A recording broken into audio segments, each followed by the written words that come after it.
Imran Khan was born to an upper-middle-class family in Lahore. The exact date of his birth remains a mystery. His father was Ikram Ullah Khan Niazi, an ethnic Pashtun from the Niazi tribe. During the British Raj, he pushed for independence. His friends described him as fiercely anti-colonial. Post-independence, he took up a job in Pakistan's Public Works Department and used his wealth to set up many charities across the country. Imran Khan's mother was Shaukat Khanum, an ethnic Pashtun from the Burki tribe. She was born in India's Jalandhar district to a family of proficient cricketers. She later migrated to Lahore. Imran Khan was their only son, with four sisters: Rubina Khanum, a former official at the United Nations; Alima Khanum, an entrepreneur; Uzma Khanum, a surgeon; and Rani Khanum, a philanthropist. Imran Khan grew up with his sisters in a relatively affluent and secure environment. His story is not one of rags to riches, but of privilege and opportunity. He spent the first 17 years of his life in Lahore's prestigious Atchison College, an all-boys school founded by the British in 1868. He then went to the Royal Grammar School in England's Worcester. And finally, the Cable College at the University of Oxford, where he studied philosophy, politics, and economics. Interestingly, Benazir Bhutto, another former Pakistani prime minister, was also a student at Oxford at the same time. Author Christopher Stanford says the two were even romantically involved for some time. He says that Bhutto was the first one to call Imran Khan the Lion of Lahore. It was during his days in England that Imran Khan got noticed for his cricketing talent. He played county cricket for Worcestershire and also represented the Oxford Blues cricket team. In 1976, he returned to Pakistan and was part of their national team. He was talented indeed, but some say he got selected. Even then, two of his maternal cousins, Majid Khan and Javed Burki, had been captains of the same team. Reports say they may have helped him, a gesture he returned by dropping Majid Khan from the team when he became captain. The two did not speak for years, apparently reconciled only after Imran Khan entered politics. By the late 1970s, Imran Khan had become a star, a cricketing sensation, one of the best bowlers in the world, a pioneer in the reverse swing technique. Off-field, he was as much a swinger, a man about town, both in London and Lahore. He led a brazenly modern life, partied just as hard as he played cricket. The Western press called him an aristocratic playboy, someone who came from an Islamic country but had nothing remotely Islamic about him. He would chase supermodels in London's nightclubs, pose lounging on his bed in satin night suits, and get clicked shirtless on beaches with women described as mysterious blondes. His affairs were no mystery, though. Throughout the 1980s, he was linked to scores of women, some of whom he also admitted to have dated. The last one, Sita White, is said to have had a love child with Imran Khan.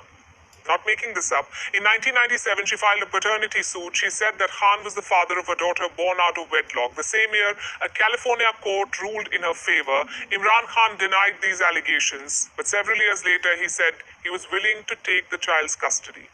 There are pictures of her with Imran Khan's two sons, which brings us to his marriages. Very interestingly, for the first 42 years of his life, Imran Khan was a bachelor. In the next 25 years, he married thrice. In 1995, he married 21-year-old Jemima Goldsmith, a British socialite, daughter of Sir James Goldsmith, a successful financier and politician. In 2004, they got divorced because Jemima could not adapt to life in Pakistan.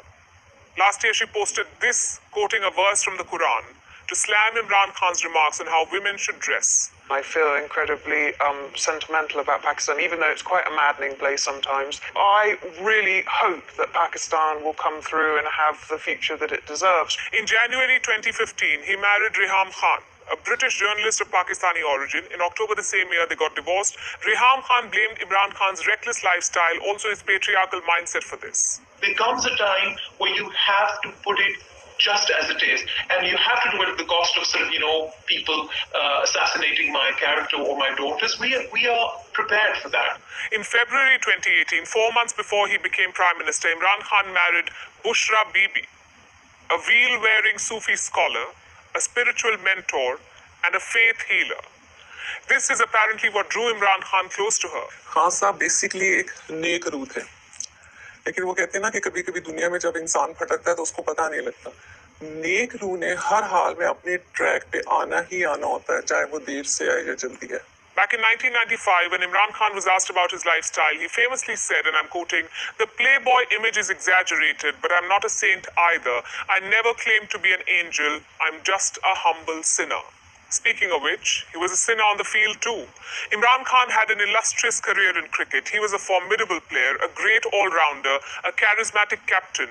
He ushered Pakistan cricket into its golden era, led his team to victory in the 1992 World Cup, selected and trained a host of aspiring players, but for all of his impressive credentials, he was self-admittedly a cheat.